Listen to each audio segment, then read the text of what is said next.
Hey friends, what's up? Welcome back to Babylon Talmud. Today we're studying Daf Nun Vav, Daf 56 of Masechta Sukkah. Who could tell me what's very special about Daf 56 of Masechta Sukkah? L'maaseh, it's the last Daf of Masechta Sukkah. So it's very fancy times over here at Babylon Talmud. We're going to, the first sort of chunk of the Daf talks about making a shechianu naleshev basukkah in the sukkah, on sukkahs. Machlokes between Rav and Rabbi Bar Chana over there. Then we get to a new Mishnah, the final Mishnah of Masechta Sukkah, which talks about the eating of the lechem haponim in the Beis Hamikdash on the Shalosh Regalim, as well as on regular weeks, and that'll kind of take us to the end of the Masechta. Friends, let us begin on Daf Nun Hamud Beis, 2 lines from the bottom. Uvichilik lechem haponim chulei.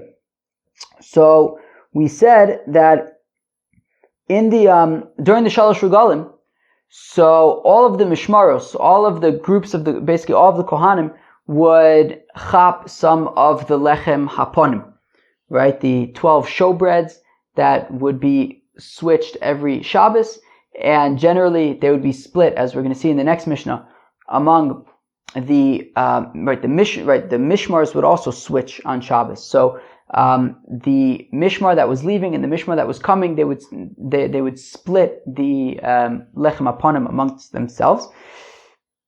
On the Shalosh Regalim, all of the kohanim from all of the mishmars were serving in the Beis Hamikdash, were working in the Beis Hamikdash, and they would all get to chap a rain from the lechem haponim.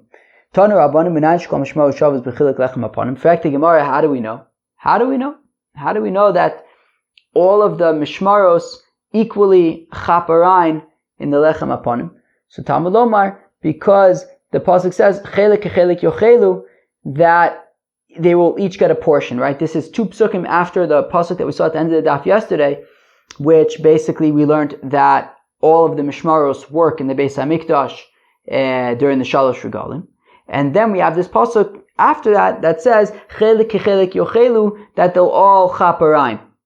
Kechelik avoda kachelik achila. Just like they could all partake in the service in the temple, so also they can all partake in the eating. Now, umay achila, which eating are we saying that they're all able to partake in?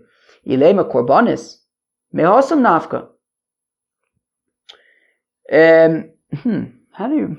I was reading it one way. Maybe create another way. The point's the same. But umayachila. No. So, but we had just said that chelik kechelik yochelu, and we learned from there kechelik avoda kachelik achila. Right? Just like everyone partakes in the service, therefore everyone also partakes in the eating. And the question is, what is this eating that we have to learn about that everybody, all the kohanim partake in? So, ilema korbanos. If we're saying the korbanos, for example, all the kohanim are going to be involved in the avoda of the Shalmei Chagiga, that all the Yidden are coming and bringing korban shlamim for the festival. So we're saying that all of the Kohanim are involved in the service. So we don't need to learn that all of them can also eat it. Because me'asim nafka, we learn out from the pasuk of Lakoina Makriv Oso Lo Tiyeh, that we have another pasuk that says that the Kohen who offers a korban, he gets to eat it. So if you have a Kohen who's busy in offering a korban shlamim for somebody, so memele, he's going to eat the chazav v'shok, the breast and the thigh of that korban. So when the pasuk says chelik kechelik yochelu, to teach that just like all the kohanim are involved in the avoda of the festival, so they also get to eat the korbanos that they were involved in. I don't need to learn that. I know that already. That when a kohen offers a korban, he gets to eat the parts that go to the kohen. Ela lechem haponim. So rather, what must it be? What's the pasuk teaching us that the kohanim are able to eat that I wouldn't have known otherwise? The lechem haponim. Generally speaking, the lechem haponim is swapped every Shabbos, and it is divided among the mishmar that is leaving and the mishmar that is coming. On the Shalosh Regalim, on the Shabbos of the Shalosh Regalim, so the lechem haponim are divided equally among all of the mishmaris, and that is learned out from the pasuk of kachelek achila. Well, from which we learn out kachelek achila. Fine. Yochelav b'chovis habos shalomach masaregel b'regel. In fact, the Gemara, is it possible that the Kohanim, that like all of the Kohanim also get involved in the offerings that are not related to the regel? So for example, the Korban Tamid Shel Shachar. Korban Tamid Shel Shachar is brought every day, regardless of the Shalosh Regalim. So is it possible that all of the Kohanim are involved in the Korban Tamid Shel Shachar? Tamlomer Levad Mimukarav Ala Avis. So we say, aside from that which the fathers, the patriarchs, would sell each other. What did they sell each other? Basically, when they would divide up, you know what? I'm going to work this week, you're going to work that week. Basically, the mishmaros, right? So the point is that all of the Kohanim would be involved in the avoda that was happening in the Beis Hamikdash on the Shalosh Regalim, chutz mimukarav al avos, except for the stuff that is generally done by a mishmar. What's generally done by a mishmar? The korban, right? The tmidin, the nidarim, nidavis, things like that. So the mishmar would still do those. But anything related to the festival, though, all of the mishmars would partake in and be involved in the service. Batzeres omelo helach v'chules. Now the Mishnah had said that on Shmini Atzeres, no, not Shmini Atzeres, on Shavuos, so all of the mishmaris, they would have the shtei alechem. They would all partake in the shtei alechem, which are the two loaves of wheat bread that were offered in the Beis Hamikdash on Shavuos. And if Shavuos fell out on Shabbos, so in addition to the shtei alechem, there would also be the lechem apanim that they would all be involved in, because Shavuos is one of the shalosh regalim. And the Mishnah said, so we say helach chametz, helach matzah. Right, here's here's your chametz, the shtei lechem are chametz, and here's your matzah because the lechem aponim was unleavened. Okay. Itmar, it was stated, Rav Omar, so Rav says, Sukkah v'achar kach zman. Rav says that on the first night of Sukkot, if you didn't yet say Shechiyanu when you were building the Sukkah, as we learned a little bit earlier, that when you make your sukkah, when you're done, you could say Shechiyanu. But if you didn't make it then, and you're making it on the first night of Sukkot, so Batzeres Omer Idmar Rav Omer Sukkah v'achar kach zman. So Rav says, look, first you say the bracha of Leishev Basukkah, and then you make the bracha of Shechiyanu v'kiyimanu v'giyanu l'zman. Azeh Rabbi Bar Bachana Omer zman v'achar kach sukkah. Whereas Rabbi Bar Bachana says the opposite. Rabbi Bar Bachana, of course, being the first cousin once removed of Rav, if I'm not mistaken, Rav's father, Ivo, and Chana were brothers. So the son of Chana would be Chana's grandson, whereas Rav was the son of Ivo, which makes, I believe, Rav and Chana, Rabbi Bar Bachana, first cousins once removed. Lemaisa, I think. Akoponim. Rabbi Bachana says the opposite, which is, first you would say Shechiyanu v'kiyimanu v'giyanu l'zman hazeh, and then you would say Leishev Basukkah. Rav Omer Sukkah v'achar kach zman. Rav says that first you say Leishev Basukkah, and then you say Shechiyanu. How come? Chiyuv v'diyom ha'odif. Because precedence goes to the requirement of the day. It's Sukkot, so start out with the bracha on Sukkot. Start out with the Leishev Basukkah. Rabbi Bachana Omer zman. Rabbi Bar Bachana says that first you say Shechiyanu because we have a principle. We have a principle that Tadir v'shenu Tadir Kodem, as we know already from Masechta Brachos. That when you have something that's, and did we even learn about this recently? I don't know. I feel like we did. When you have something that's like a constant and something that's something that's like fixed and something that's irregular, so we give precedence to the one that comes up, more commonly, and therefore, Shechiyanu we say on every single festival, whereas Leishev Basukkah is limited to Sukkot. Therefore, we give precedence to the bracha that sort of is more common throughout the year, which is Shechiyanu. So says Rabbi Bar Bachana, first comes Shechiyanu and then comes Leishev Basukkah. Lema Rav Bar Bachana beplugte de Beishami Besilko Miflage. So let's say that Rav and Rabbi Bar Bachana, that Rav, who says that the precedence goes to the day, and Rav Bar Chana, who says that precedence goes to Tadir V'Shenu Tadir Kodem, is like a machlokes between Beis Hillel and Beis Shammai that we've seen in Masechta Brachos as well. Tutanu Rabbanon, Dvarim shebein Beis Shammai Beis Hillel Besuda. The differences between Beis Shammai and Beis Hillel when it comes to a Suda, when it comes to a meal.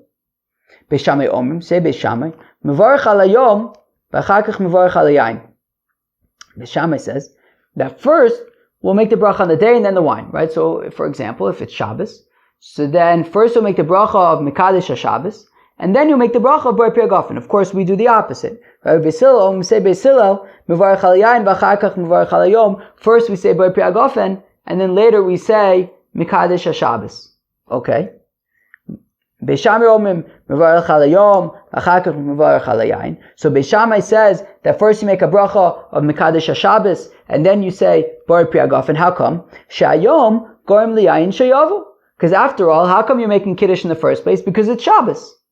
You're only making Kiddush because it's Shabbos.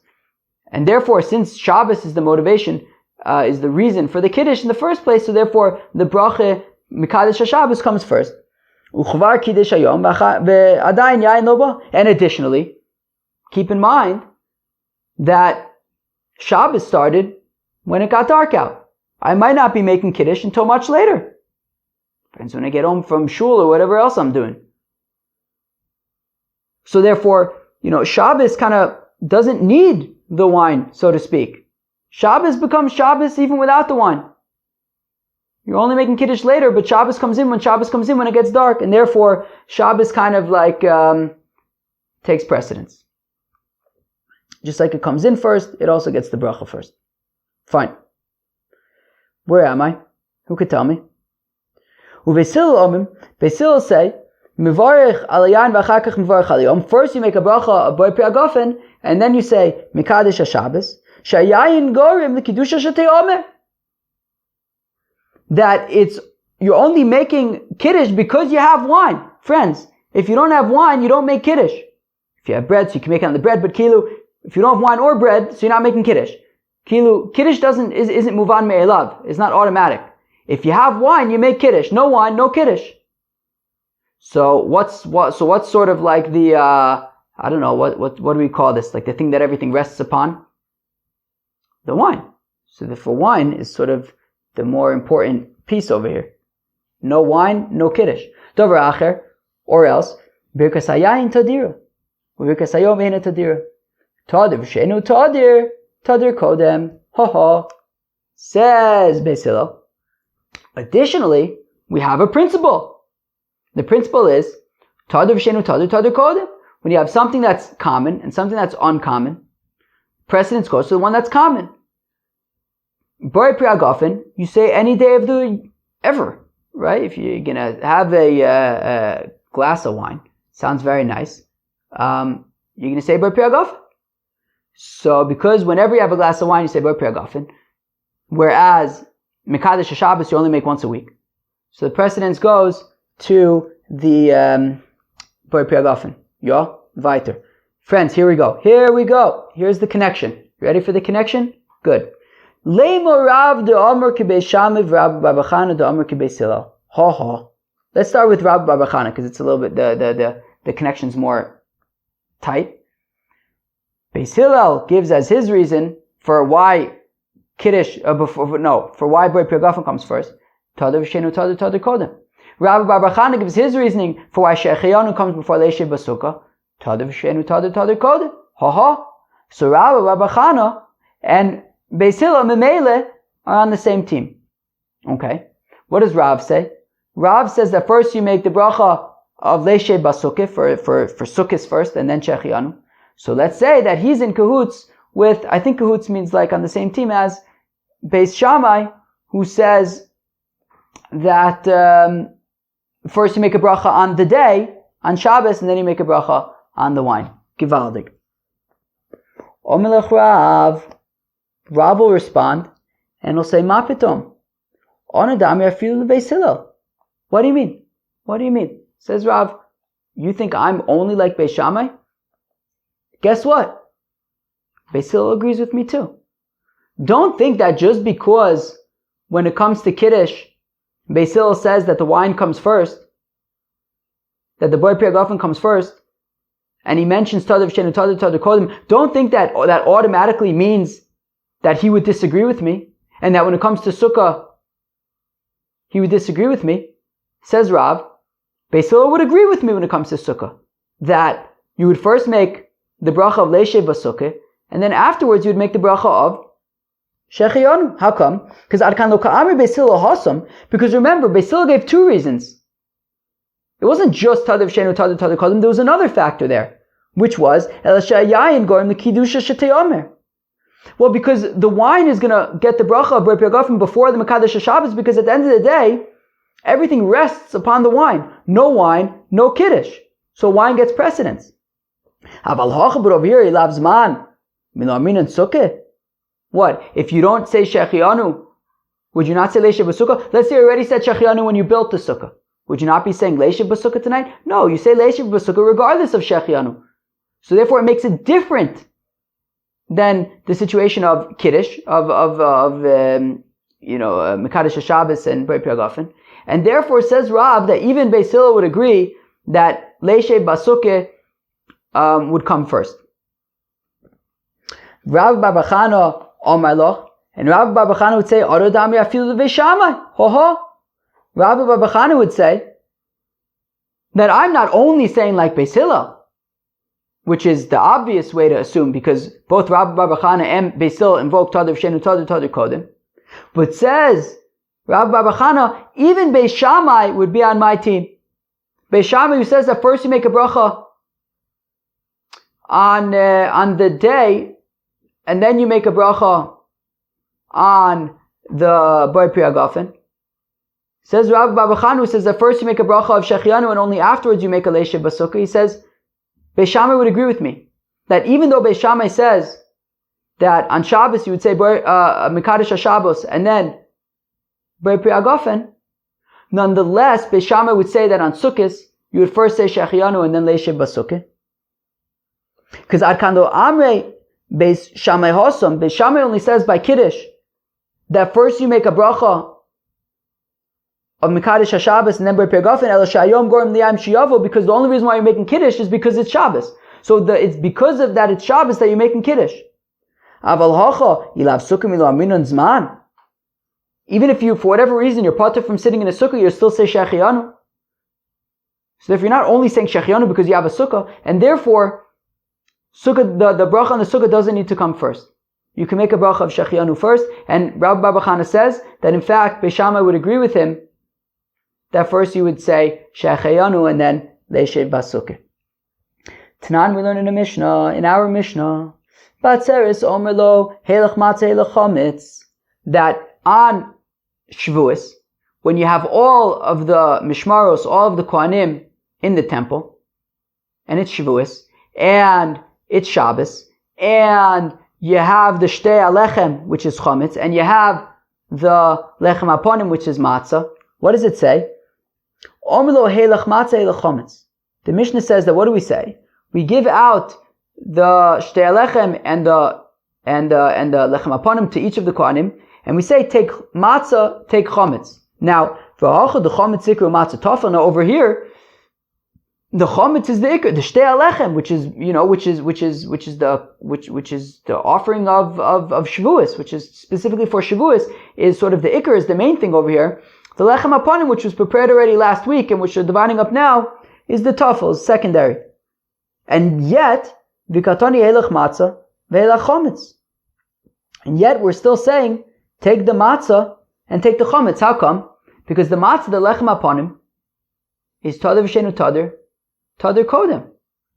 That we're saying that the one that is, right, the Lechem Aponim, which is every week, is taking precedence, even though it's the Tafel, it's nonetheless taking precedence over the Chametz, because it's more common. Even though the Chametz is the one, is like specifically for today, for Atzeres. So we see Tadav Shenu Tadav Kodem. You have to do Rav. So it's a Kasha on Rav, who says that forget about Tadav Shenu Tadav Kodem when you have something specific to the day, such as Leishev B'Sukkah. Yet over here we have the Shtei Alechem and it's coming second. Omelach Rav Tanohi. So Rav says, look, lemaise, it's machlokas Tanoim. The Tanya, as we learn in the Brisa, helach matzah, helach chometz.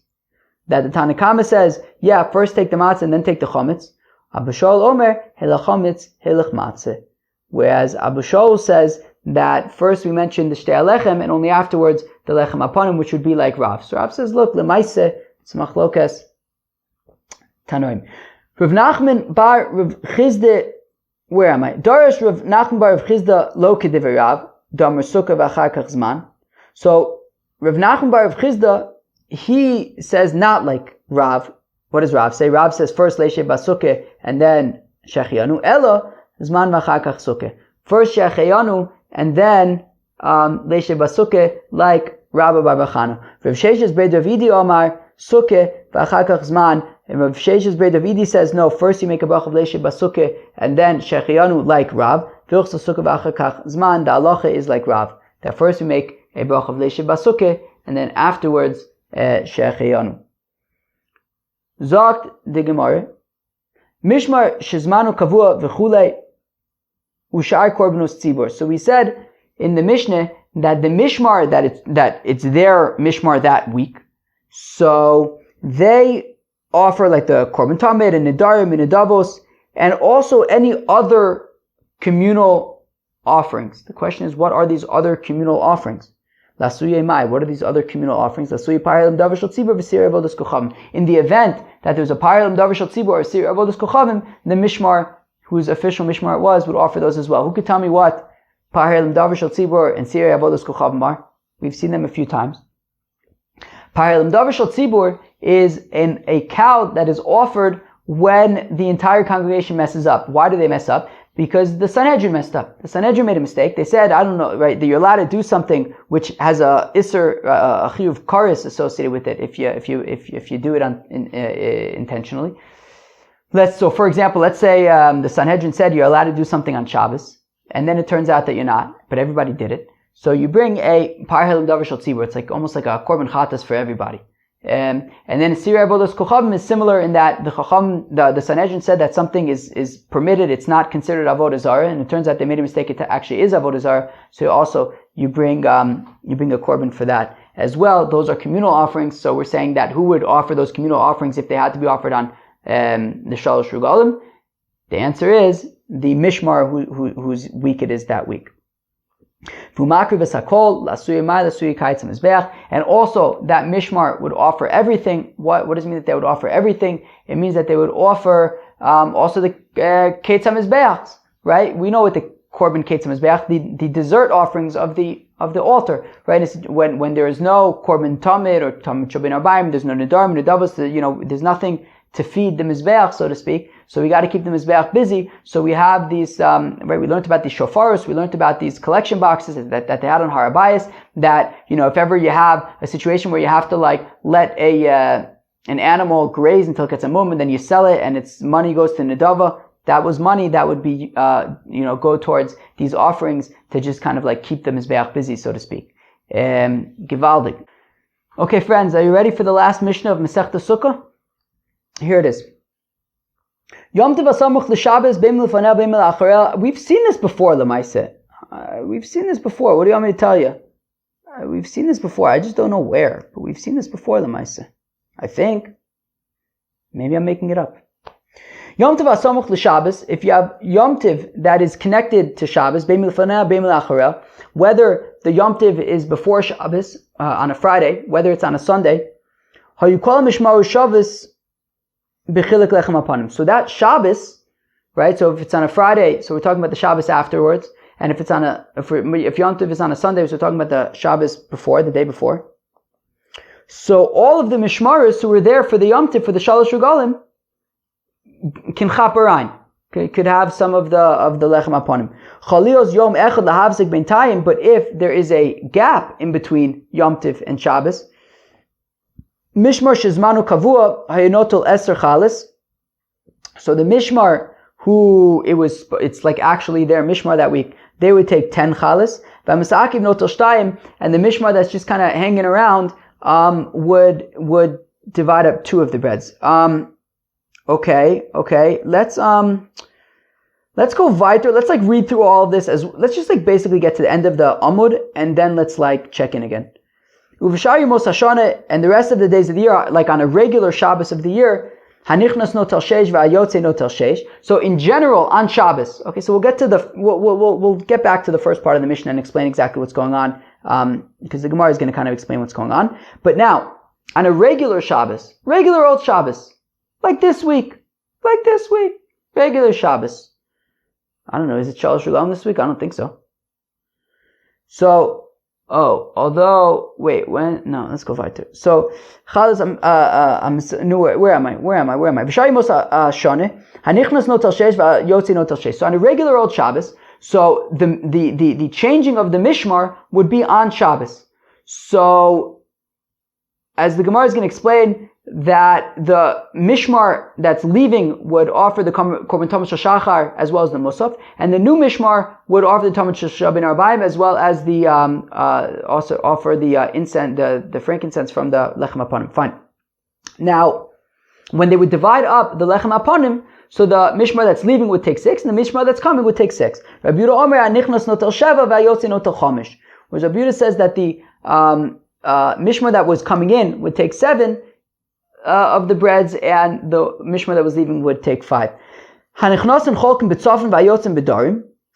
and the Mishmar that was coming in, they would divide up their breads in the north of the Azara, which is more chashuv. That's where the Kodshei Kodshim are slaughtered.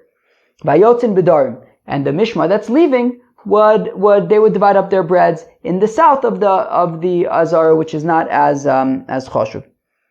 Bilga was punished. The Gemara is going to explain why they were punished.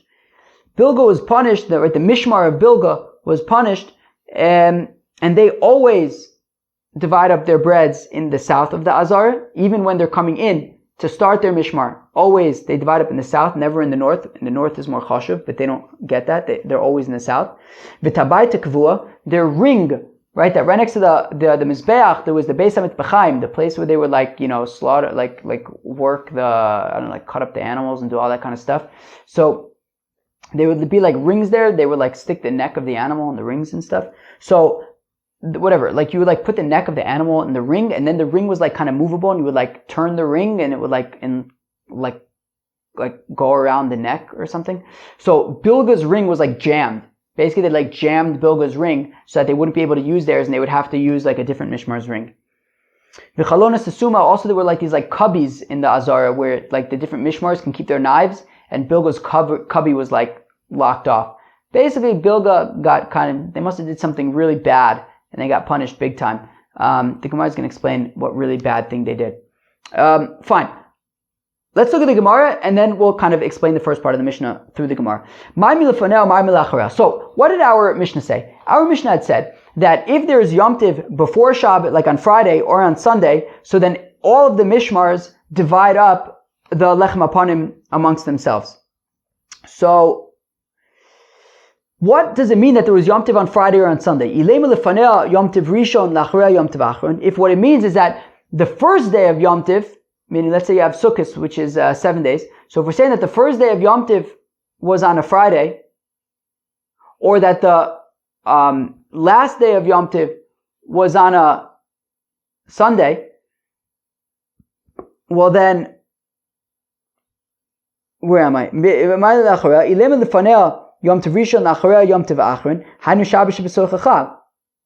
right, if we take Sukkot as an example, if we're saying that Friday was the first day of Sukkot, or that Sunday was Shmini Atzeres, well then Memela, that Shabbos is part of Sukkot, right? If the first day of Sukkot is on a Friday, so then Shabbos, which is the next day, is Shabbos Sukkot. So obviously all of the Mishmaris are going to Chaparain from the Lechem Aponim, because it's the Shalosh Regalim, they can all Chaparain. And if we're saying that Sunday was Shmini Atzeres, so again, Shabbos was in the middle of Sukkot, all the Kohanim could Chaparain. Ella Lefanea Yom Tiv Achrin. No, what it means is that Friday was Shmini Atzeres, Le'acharea Yom Tiv Rishon, or that Sunday was the first day of Sukkot. Which means that in both of those cases, Shabbos, right? If Friday was Shmini Atzeres, then Shabbos is no longer Sukkot or Shmini Atzeres. And if Sunday is the first day of Sukkot, then again, Shabbos was just Erev Sukkot. It wasn't actually one of the Shalosh Regalim. And still we're saying that even though it's not part of the Shalosh Regalim, nonetheless, all of the Mishmaros, all of the Kohanim who are there for the Yontif could Chaparain. My time, how come? Kevin da Hani Maktme, Bahani Ma'achre, Tikni Rabbanon Milsa, Kechli Denechlu Bade Adadi. Well, because even though, yes, this Shabbos is not actually part of the festival, however, Memele, all of the Kohanim are going to have to come be there on that Shabbos, right? If Shabbos, if the first day of Sukkot is on a Sunday, so Wednesday, that means the day before Sukkot is Shabbos. So then when are all the Kohanim going to get to Yerushalayim? From Friday already. So Memele, they're already going to be there for the Yontif that Shabbos. They're going to have to be. Right? Because Shabbos goes right into Yontif. So therefore, because they have to be there Memele, so therefore the Chacham said, let them all Chaparain together. And same thing when Shmini Atzeres is on a Friday.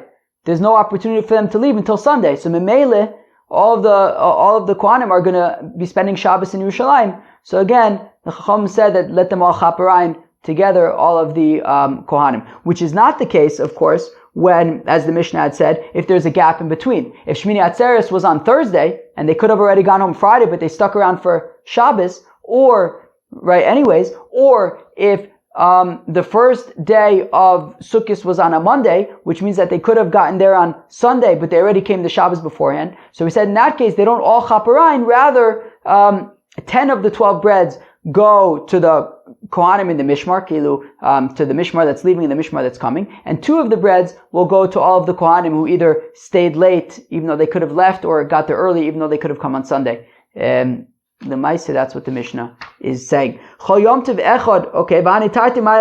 so our Mishnah had said that on a regular old week, on a regular old Shabbos, so the Mishmar that was leaving would chap 6 of the breads, and the Mishmar that was coming would chap 6 of the breads. Rabbi Yehuda said the Mishmar that was leaving would only chap 5, and the Mishmar that was coming would chap 7. So what's pshat? Why does Rabbi Yehuda say that the Mishmar that's coming would chap 7? So Rabbi Yitzchak b'schar gofas dlosis. So says Rabbi Yitzchak, well, because the new Mishmar is going to have to close up the gates of the Beis Hamikdash that night, on Motzei Shabbos, and therefore, as sort of kind of like a payment, as a reward for closing up the gates that night, they get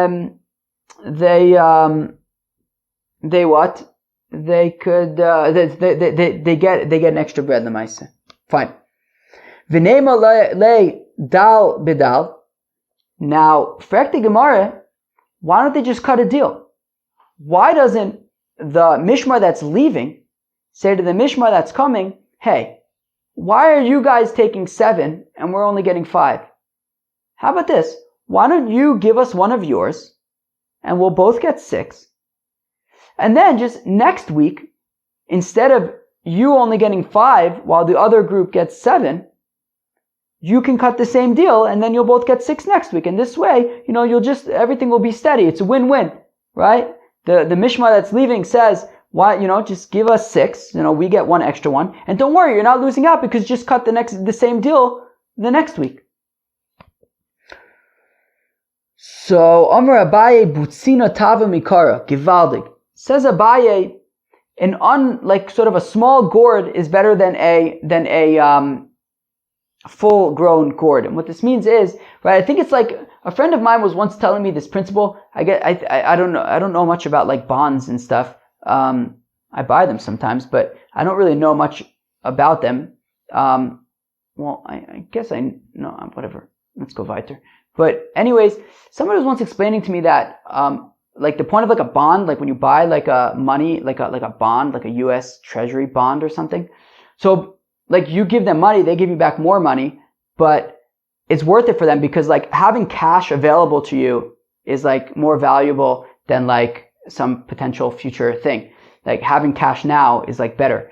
And therefore, what are we talking about? What we're saying over here is that if Reuven says to Shimon, right? Shimon's over at Reuven's house, and Reuven says to Shimon, hey, look, you see this gourd right here? You can have it. And now Shimon can make the choice. Either he could cut it from the ground right now, even though it's not fully ripe right now, or he could leave it there and it'll get big in Geschmack, but who knows what can happen, right? Maybe they'll have a fallout in between and then he won't be able to take it at all because he won't be able to go back to Reuven's house. Or what if, something else happens to it and he won't be able to chop it in the end. So better he should just, just chop it right now, even though it's not as Geschmack as it could be, because Butzina Tava Mikara. Better to have an unripe gourd right now and know that you have it than to sort of wait in the future and see what might happen. And therefore, we're saying that even if the mishmar that's leaving wants to cut a deal with the mishmar that's coming and say, hey, why don't you just give us your bread, one of your breads, and we'll have, each one of us will have 6. And don't worry, next week you'll just cut the same deal that we're cutting with you. You'll cut it with the next mishmar, and that everyone will just get 6, and you're not actually going to lose out. So says the Gemara, says Abaye, no, we don't do that because the mishmar that's coming is saying, no, we'd much rather know that we have our breads now than you have to wait a week and who knows what will end up happening in the end. Omer of Yehuda says of Yehuda Musafin Cholkin. Says Rav Yehuda that when it comes to the Korban Musaf of Shabbos, they get to they divide it up among both of the mishmaros, the mishmar that is coming as well as the mishmar that is leaving, right? So the mishmar that is coming, the mishmar that is leaving offers it, right? But it says Rav Yehuda that it gets divided equally among the mishmar that is coming as well as the mishmar that is leaving. Meisvei, we have a kasha against Rav Yehuda. Mishmara hayotzes ose tamid shel shachar umusafin. The mishmar that is leaving offers the korban tamid shel shachar as well as the musaf. Mishmara nechneses ose tamid shel ben arbaim uvazichin. Whereas the mishmar that is coming in, they are responsible for the korban tamid shel ben arbaim, the afternoon offering, as well as burning the frankincense that kind of hangs out on the shulchan with the lechem aponim all week. That you burn the frankincense and then that's when you could then eat the lechem aponim. So the mishmar that's leaving is responsible for the korban tamid shel shachar and the musaf. The mishmar that's coming is responsible for the korban tamid shel ben arbaim and the bazichin, burning the bazichin. V'le musaf and cholkin lo katani. But the Brisa doesn't say anything about them dividing up the korban musaf. So apparently it's a kasha of Yehuda who says that they would share the korban musaf equally. Haitana bachluka lo kamari. To which the Gemara says, yeah, but that Brisa is not talking about dividing up the korbanos. It's talking about who would offer which korbanos, but not how they would divide up the korbanos amongst themselves afterwards. Amar Rava ve'atana devei Shmuel. Says Rava, yeah, but what about the Tana devei Shmuel? Demari bachaluka of musafin cholkan lo katani. But what about the Brisa of the Besmedrash of Shmuel that is talking about dividing up the korbanos, and it doesn't say anything about the korban musaf, about dividing up the korban musaf amongst themselves, amongst the mishmar that's leaving and the mishmar that's coming.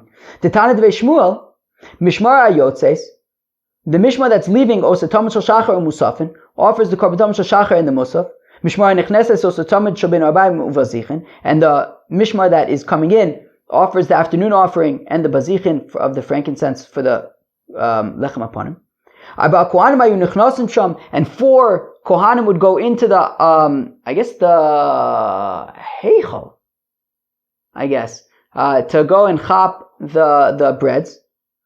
2 of the kohanim would be from the mishmar that's leaving, and 2 of the kohanim would be from the mishmar that is coming in order to go and chop the breads. They would divide up the lechem aponim, and yet it doesn't say anything about dividing up the korban musaf. They're only talking about dividing up the lechem aponim amongst themselves, but not the korban musaf.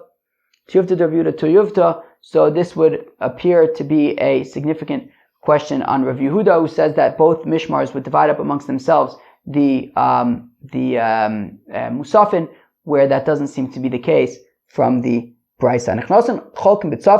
We said in our Mishnah that the mishmar that is coming would chop their lechem aponim in the north of the Azara. The mishmar that was leaving would divide up their lechem aponim in the south of the Azara. Tanu Rabbanan the Rabbis nichnasen cholkim b'tzafin kedei sheyiru she'ein nichnas sheiro she'ein nichnasen. The mishmar that was coming in would divide up the lechem hapanim in the north of the Azara, so that it would be clear, because the north is more significant, so it would be clear, who is the group that's in the north? They must be the new group. And the group that is leaving divides up their lechem hapanim in the south of the Azara, so that it will be clear, like, okay, it's not as important in the south, they must be on their way out. Now the Mishnah had said, Bilga le'olam cholekes badarim, that Bilga, the Mishmar of Bilga, there were different Mishmaros. One of the Mishmaros was the Mishmar of Bilga. They would always be in the south of the Azara. They would always be in the less significant part of the Azara. How come? What did they do? Toner Abanon, the rabbis taught, Maisa be Miriam bas Bilga. There was a story with Miriam, the daughter of Bilga. Shemira data. She went off to derech. V'holcha v'niseis l'sardiot echel mimalchi yevonim. And she went and married a Greek officer. And during the time of Chanukah, when the Greeks went into the Beis Hamikdash, she was kicking the Mizbeach. And she said, locus, locus, wolf, wolf. She was referring to the Mizbeach as a wolf because it consumes the sheep, it consumes the lambs that are slaughtered and offered on it. When are you going to, to what extent are you going to keep on consuming all of the money of Israel? And yet you don't stand up for the Yidden when they need you. And after the Chashmonaim succeeded, I guess, persevered, succeeded, well, I don't know what the word is, prevailed. Prevailed. After the Chashmonaim prevailed, the Chachamim heard about this Miriam bas Bilga, and kavu es tabaita v'sasmu es chalona, so they, at that point, they jammed the ring of the Mishmar of Bilga, so that they would be forced to use a different Mishmar's ring, which is like, lo na'im, it's not very nice. And also, they closed up their, like, cubbies, that they couldn't keep their knives there anymore. So they got kind of in trouble. There are those who say, Mishmar to Shoelavo, there are those who say that that's not what happened with the Mishmar of Bilga. What happened with the Mishmar of Bilga is that they weren't taking it seriously. It wasn't, working in the Beis Hamikdash was not a priority for them. Right? Mishmar to Shoelavo, they wouldn't show up. V'nichnas Yeshvav achiv imo, v'shimish tachtov. And Yeshvav, who was the Mishmar prior to Bilga, they would stick around in order to do the avodah in the Beis Hamikdash for Bilga, because they wouldn't show up. And even though in general we say that the neighbors of Nudniks do not win out, do not gain, that the neighbors of Bilga, i.e. the Mishmar of Yeshvav that was before Bilga, they did win, they did gain. Because Bilga, as a punishment for not showing up, they would always, I guess when they did show up, they would always have to divide up and eat their lechem hapanim in the south, which is, they should be in the north when they're coming in, yet as a punishment, they always have to be in the south. So the Mishmar of Yeshvav, by being right before Bilga, being sort of the neighbors of Bilga, in this case, they actually did win out, in that they are always able to be in the north, which is more chashuv, it's more honorable. So even though in general the neighbors of Nudniks lose out, in this case the neighbors of Bilga, i.e. Yeshvav, Taka, won out in that they were able to always be in the north, which is more chashuv. So I understand, according to the Manda Amr, who says that the Mishmar of Bilga, it wasn't a priority for them, they wouldn't show up. That's why the entire Mishmar of Bilga was punished. They wouldn't show up. So as a punishment for them them collectively as a Mishmar not taking the avodah in the Beis Hamikdash seriously, they always had to divide up and eat the lechem hapanim in the south. Miriam bas Bilga shemira data. But if you say that what happened was that there was this one daughter from the family from the Mishmar of Bilga who kind of misbehaved, just because of one daughter misbehaved, Mishum Barte Kansina Ledide, just because somebody's daughter misbehaved means that he has to get punished. Amar Abaye in. Abaye says yes, it actually does make sense, because Kedamri Inche, as people say, Shusa Dinuka B'Shuka Oda Avua Oda Ime, that if a child said something in the marketplace, where did he learn to say that? He learned it from his parents, and therefore it must be that she learned it from her parents, that her parents didn't take the service in the temple very seriously, and that's how she came to say something so disrespectful like locus, why are you like not caring about the Yidden? So it must be that she learned it from her parents. Okay, fine. So maybe she learned it from her parents, but because of one bad apple, because of one family that wasn't being very nice, you're going to punish the entire Mishmar, and now they always have to eat the lechem aponim in the south. Says Abaye, look, we have a general principle, which is woe is to a nudnik and woe is to his neighbors, and good and yay is to a tzaddik and yay is to his neighbors. Shenemar, as the pasuk says, imu tzaddik kitov kifimaleim yochelu, say to a tzaddik that it's good because they're going to eat the fruits of their actions. So we see that because the because this one family in Bilga was nudniks, the entire Mishmar ultimately got punished because of it. But at the same time, the inverse is also correct, is also true, which is tov l'tzaddik, tov l'shcheno, that, good vibes for tzaddikim as well as for their neighbors. Hadron olach echolil uslikala masech Sukkah.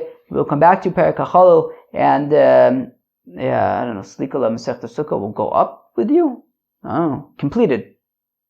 Masech Sukkah. Friends, what did you think about Masech Sukkah? It was interesting, right? First 2 prakim, super hard. Erevin all over again. Super hard. The rest of it was a geschmack. Levagazel. Yeah, Acholil. Simchas Beis HaShoeva. All those Gemaras about the Yetzer Hara at the end. Super interesting stuff, friends. Friends, what do we talk about today? Today we had a very interesting machlokas between Rav and Rav Bar Chana about that Rav says that on Sukkot, on the first night, you're going to make a bracha of Leishe Basukkah, and then you make the bracha of Shechianu, because it's more important, we give precedence to the day. And then we say the bracha, and according to Rav Bar Chana, first we make the bracha of Shechianu, and then we make the bracha of Leishe Basukkah, because Tadir V'Shenu Tadir Kodem. Then we wanted to try to link up this machlokas with machlokas between Beis Hillel and Beis Shammai with regard to when you make Kiddush on Shabbos, do you first say Mekadesh HaShabbos and then Ber Pirgafen, or do you first say Ber Pirgafen and then Mekadesh HaShabbos? We ended up, you could argue for both Rav and Rav Bar Chana that maybe it's not the case. In the end, we said that the halacha is like Rav, that first you say Leishe Basukkah and then Shechianu, Givaldik. Then we get to a new Mishnah, to the final Mishnah, which described the situation where Yom Tiv, right, the last day of Yom Tiv is on a Friday, or the first day of Yom Tiv is on a Sunday. So we say that all of the Mishmaros on that Shabbos, which is technically not part of the Sukkah of the Chag, but everybody, all the Kohanim had to be there anyways. All the Kohanim could divide up from and chap from the Lechem Aponim. We said if Yom Tif ended on a Thursday or started on a Monday, there was a day in between, and people got there, either got there early for Shabbos or stayed late, stayed around for Shabbos anyways. So then they would get 2 of the Lechem Aponim, and the rest would go to the Mishmar that's coming, the Mishmar that's going. We saw machlokas between the Tanna Kama, who says that in general, the Mishmar that's coming, the Mishmar that's going, they divide up equally 6 and 6. Whereas Rabbi Yehuda says that the Mishmar that's coming would chap 7, and the Mishmar that was leaving would get only 5. And the Gemara suggested, well, why don't they cut a deal that maybe the Mishmar that's leaving could say, well, why don't you give us one of yours, and the next week you can take one from the next Mishmar, to which we said, Botzina Tava Mikara, better if you have the choice of like taking, an unripe gourd, but you can have it now, versus a ripe gourd later, prefer the unripe gourd, or like the still growing gourd now. And then we finished up the Masechta talking about the Mishmar of Bilga, that the Mishmar of Bilga got punished, and they had to always eat their Lechem Aponim in the south of the Mizbeach, of the Azara, and also their rings were jammed, and also their cubbies were closed up. The question is, what did they do? So there were two opinions of what happened. One opinion is that this daughter of Bilga, Miriam, she kind of got involved with like Greek officers and did some not so nice things. So therefore, as a punishment, the whole Mishmar got punished because the other opinion is that simply the Mishmar of Bilga just didn't take this. It wasn't a priority for them to service in the temple, and they just wouldn't show up, or they would show up late, whatever it was. And because of that, the Mishmar of Yeshvav, who was the Mishmar before them, would always be able to eat in the north, and Bilga would always eat in the south. Friends, that was Daf Nun Vav Masechta Sukkos. That was also Masechta Sukkah. I hope you enjoyed Masechta Sukkah. I look forward to seeing you tomorrow for Masechta Beitza.